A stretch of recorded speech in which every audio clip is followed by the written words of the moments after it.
Hello everyone, मैं विनोद स्वरूप, आपका लैंग्वेज कोच स्वरूप प्रोग्रेसिव ट्यूटोरियल्स के आज के इस वीडियो में आपका स्वागत करता हूं। आज के इस वीडियो में हम ट्रांसलेशन के नेक्स्ट पार्ट को डिस्कस करेंगे। ट्रांसलेशन में बहुत सारे के अलग अलग टाइप के सेंटेंसेस आते हैं। हम इसी विषय में आजकल चर्चा कर रहे हैं, तो आज भी हम इसी को कंटिन्यू करेंगे। सबसे महत्वपूर्ण होता है कंडीशनल सेंटेंसेस। ट्रांसलेशन में एक कंडीशनल सेंटेंस जो पैराग्राफ आता है बोर्ड के एग्ज़ाम्स में 12th क्लास में, उसमें एक कंडीशनल सेंटेंसेस डेफिनेटली होता है। अगर आप प्रीवियस ईयर के क्वेश्चन पेपर्स को देखेंगे, उसमें ट्रांसलेशंस को देखेंगे, तो आप पाएंगे कि एक कंडीशनल सेंटेंस उसमें डेफिनेटली है। कंडीशनल सेंटेंस क्या होते हैं, कैसे होते हैं, उनका स्ट्रक्चर क्या होता है, उन्हें किस तरीके से आप बना सकते हैं बहुत ही ईजीली। अगर आपको टेंसेज आते हैं, जो कि उम्मीद है आपने सीखे हैं, बहुत अच्छे से आते हैं आपको, तो आप बेहतर तरीके से ट्रांसलेशंस को कर पाएंगे। ध्यान से देखें और ध्यान से समझें, ये ज़्यादा महत्वपूर्ण है कि आप उसे समझें भी। कंडीशनल सेंटेंस क्या होते हैं? Let's start.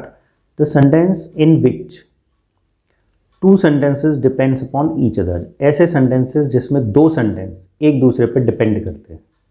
कैसे? The sentence in which second action is depends upon the previous one. जिसमें जो दूसरा एक्शन है वो पहले एक्शन पर डिपेंड करता है। सपोज़ जैसे मैंने कहा कि अगर तुम आओगे तो मैं तुम्हारी हेल्प करूँगा, तो मैं हेल्प कब करूँगा? जब आप आएंगे। तो इसी तरीके से डिपेंडेंसी होनी चाहिए दोनों चीज़ों में। आगे हम डिस्कस करते हैं कंडीशनल सेंटेंस कितने टाइप के होते हैं। There are 3 types of conditional sentences: present condition, past condition and hypothetical condition. Hypothetical condition वो होती है जिसे हम इमेजिनरी कहते हैं। सपोज़ हम ऐसी कुछ चीज़ों की कल्पना करते हैं जो प्रैक्टिकली पॉसिबल नहीं है। जैसे अगर मैं चिड़िया बन जाऊं तो आसमान में उड़ूं, practically it is not possible that I would become a bird and start flying. ऐसी चीज़ें जब आती हैं तो दैट इज़ हाइपोथेटिकल, मतलब जिसको हम हाइपोथेसिस के थ्रू या केवल कल्पनाओं में ही समझ सकते हैं।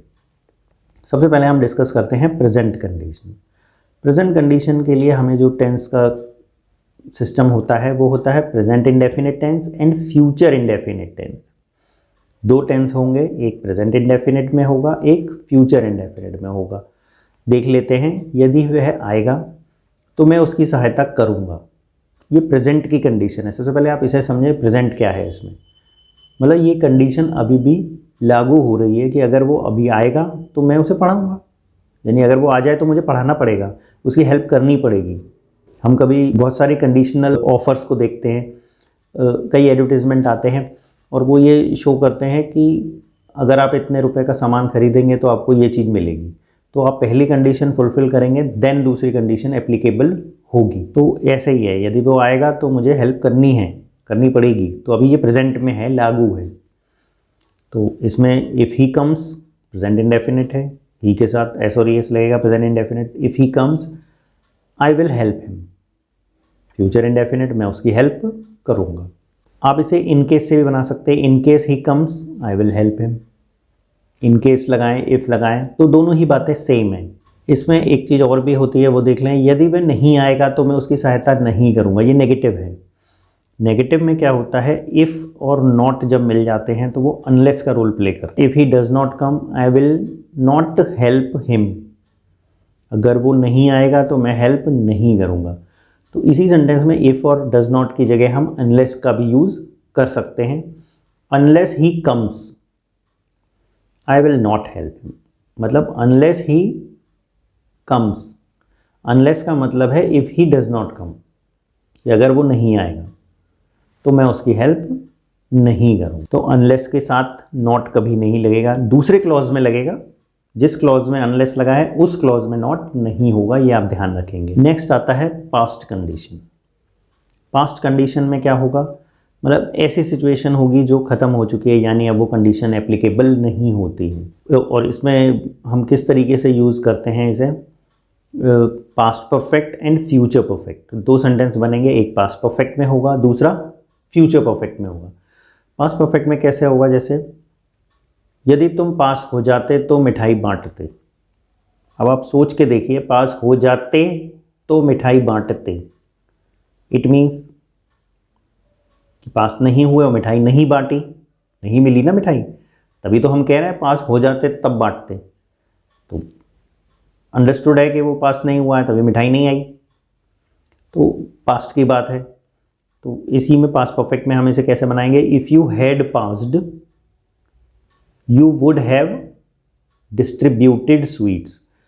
फ्यूचर परफेक्ट, फ्यूचर परफेक्ट में विल हैव और थर्ड फॉर्म का यूज़ होता है, आप जानते हैं। और चूंकि आगे का प्रिंसिपल क्लॉज तो पास्ट में है, नेक्स्ट क्लॉज है उसमें विल का वुड हो जाएगा, विल की जगह हम वुड का यूज़ करेंगे। अगर प्रिंसिपल क्लॉज पास्ट टेंस में होता है तो विल को हम वुड में चेंज कर देते हैं। यदि तुम आते तो हम स्कूल जाते।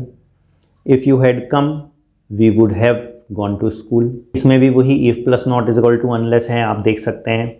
यदि तुम पास नहीं होते तो मिठाई नहीं बांटते। If you had not passed you would not have distributed sweets. तो इसमें भी हम अनलेस लगा के बना सकते हैं। Unless you had passed you would not have distributed sweet. जब तक पास नहीं होगे मिठाई नहीं बांटोगे। तो आई होप ये आपको समझ में आ रहा होगा। इसमें नंबर 3 है हाइपोथेटिकल कंडीशन। हाइपोथेटिकल कंडीशन में सिंपल पास्ट और फ्यूचर इंडेफिनिट का हम यूज़ करते हैं। यहाँ पर एक चीज़ ज़रूरी है समझ लेना कि सिंपल पास्ट टेंस क्या होते हैं। सिंपल पास्ट टेंस वो होते हैं जिसमें कोई एक्शन वर्ब नहीं होती। सिंपल प्रेजेंट टेंस और सिंपल पास्ट टेंस वो होते हैं जिसमें कोई एक्शन वर्ब नहीं होती। एजएमआर लग सकता है, वॉज वर्ब लग सकता है, लेकिन एक्शन वर्ब नहीं लगेगी। ऐसी कोई वर्ब नहीं आएगी जिसकी फर्स्ट सेकंड थर्ड फॉर्म्स होती हैं जो किसी एक्शन को शो करती हैं। कोई काम हो रहा है जैसे प्ले, गो, कम, ये वर्ब्स यूज़ ही नहीं होंगी। सिंपल प्रेजेंट में भी नहीं और सिंपल पास्ट में भी नहीं। सिंपल प्रेजेंट में नॉर्मल सेंटेंसेज होते हैं जैसे वो मेरा भाई है, ही इज़ माई ब्रदर, तुम वहाँ थे, यू वर देयर। तो ये इस तरह के सेंटेंस होते हैं। अब इसी सेंटेंस को हम आगे देखते हैं। जैसे यदि तुम पंछी होते तो आसमान में उड़ते। प्रैक्टिकली पॉसिबल ही नहीं है कि पंछी कैसे बन जाओगे। तो इसमें हम कंडीशनल सेंटेंस में चाहे सिंगुलर सब्जेक्ट हो या प्लूरल सब्जेक्ट हो केवल वर का यूज़ होगा, वॉज का यूज़ नहीं होगा।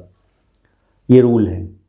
If you were a bird you would fly in the sky. इसमें वुड का यूज़ इसलिए क्योंकि आगे का टेंस पास्ट में है, इसलिए विल की जगह हम वुड का यूज़ करेंगे। यदि टीनू लड़की होता तो वह तुमसे विवाह करता। If Tinu were a girl she would marry you. वो तुमसे शादी करता। तो इस तरह के जो सेंटेंसेस आते हैं ये हाइपोथेटिकल कंडीशन कहलाते हैं। इसमें भी if plus not is equal to unless का रूल आता है, वो आप देख सकते हैं। यदि तुम पंछी नहीं होते तो आसमान में नहीं उड़ते।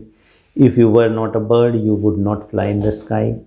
Unless you were a bird you would not fly in the sky. इस तरह से कंडीशनल सेंटेंसेस को हम ट्रांसलेट कर सकते हैं। ट्रांसलेशन में जब भी कंडीशनल सेंटेंसेस आएंगे, अगर, यदि, मगर, इन सब से वो स्टार्ट होते हैं तो आप समझ जाएंगे। इसमें एक क्लॉज बनता है, उसके बाद इफ़ के साथ, इन केस के साथ कभी भी आप ध्यान रखेंगे देन का, येट का, इन चीज़ों का यूज़ नहीं होता। सिंपल कॉमा का यूज़ होता है एक क्लॉज और दूसरे क्लॉज के बीच में। Always we put comma. I hope ये ट्रांसलेशन के वीडियोस आपके लिए हेल्पफुल हो रहे होंगे। आपकी एग्ज़ाम की प्रिपरेशन अच्छी चल रही होंगी।